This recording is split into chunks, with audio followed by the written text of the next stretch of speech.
If we just look at the future of where technology is headed and the types of software that are going to be built, they will all be more successful using non-relational databases than traditional relational databases. So if you think about the market share that MongoDB has today as a non-relational database and truly the leader in non-relational databases, that small market share is going to grow massively in the next 5 to 10 years because of this transition toward needing to use more flexible databases, more scalable and highly available databases. A lot of people get worried about public company, the hierarchy, things slowing down. If anything here, my day-to-day is sped up.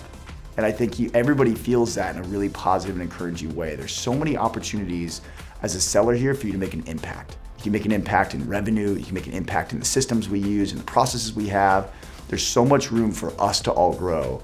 And so what I'm most excited about is to add more people that are gonna make me better, that are gonna make our whole team better, make our company better, and hopefully, in turn, make themselves better.